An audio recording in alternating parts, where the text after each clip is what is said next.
So if you work in a public job and you work around people and you have interactions with them daily, you know it's very hard, mind you, to mind your own business. Right? It's very difficult to not look at somebody and get annoyed with what they're doing. That's human nature. Look, you're talking to the poster child for that. I get extraordinarily frustrated watching people do dumb things. It just drives me nuts. After all, I am a human, right? I am a human, raised by humans.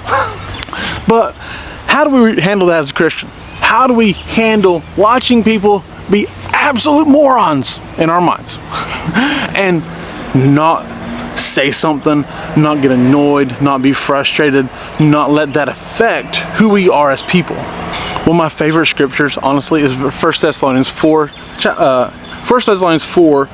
verse 11 and 12. It says, make it your ambition to lead a quiet life, to mind your own business, and to work with your hands just as we told you, so that your daily life may win the respect of outsiders and so that you will not be dependent on anybody. That is a lot of what we even try to do here. Is, we work with our hands outside. I work with my hands at my job. I work in a warehouse. You work, you do things, and you do things with your brain and your hands and everything about it. And like, stay busy. If you stay busy doing your job, it's really hard to pay attention to what everybody else is doing. If you stay busy doing your job, it's really hard to react in manners that are ungodly or that might be displeasing to the Lord, or in ways that might cause people to think negatively of you as a Christian. We don't always succeed. I don't always succeed. I just don't. In fact, I probably have a success rate of less than 50%.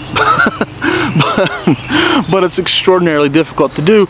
We understand that, but we also have to understand that just being hard to do is not an excuse. Right? It's just simply not. But if we stay busy working and doing things, and as Colossians 3:23 wants to tell us, is to work as though we're working for God. We're doing it for His glory, not our own, or not for a paycheck. If we do that, then we are more likely to have a higher success rate. Right? We need to strive for perfection, because so yes, try to do it exactly right all the time, but know that you're going to fail. It's just simple fact that you're going to fail. And so if you strive for perfection, strive for the top.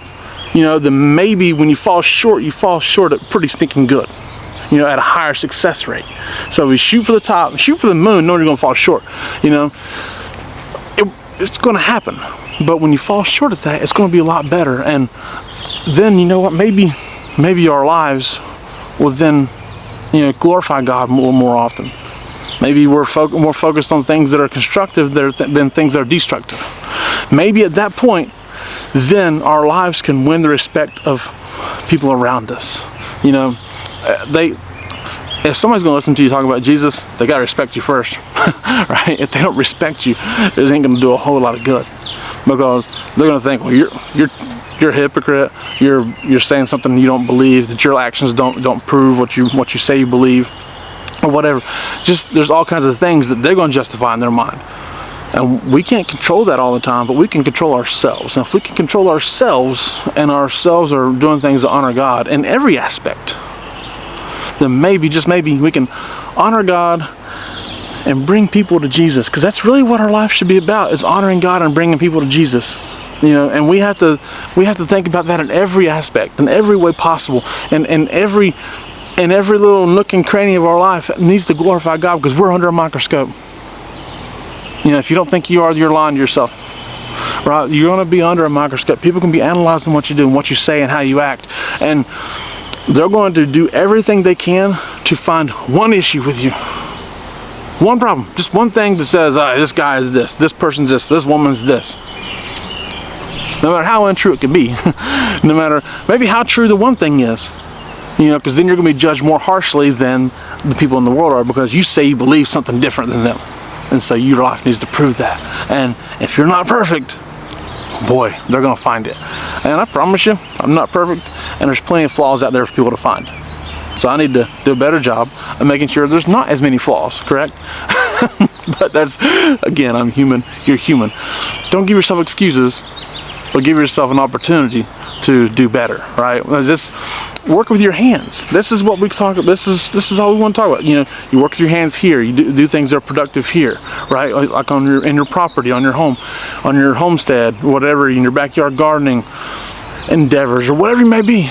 But if you working hard and being productive in your life, there's just less opportunity to get involved in foolishness, right? It just simply is. Proverbs wants to call it folly or foolishness or whatever. But there's less opportunity to do so. You know what? Idle hands are the devil's playground. It really is kind of true, right?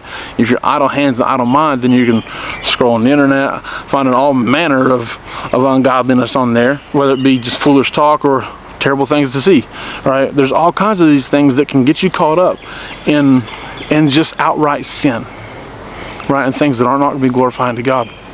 But if you stay busy, work with your hands, take care of yourself. I got a half-acre property. I got a privacy fence out, you know, that outlines our property on the backyard. I'm not taking care of their weeds. That's their problem, right? No matter if it comes over and affects me or not. I'm not taking care of their trash. I ain't taking care of their trash. I ain't taking care of anybody else's trash. I'm taking care of my stuff right here, inside my privacy fence, inside my walls. You know, we're walled off, right? Taking care of my stuff. That's all we can take care of. And that's all you can take care of too. Just take care of your stuff and let your stuff glorify God.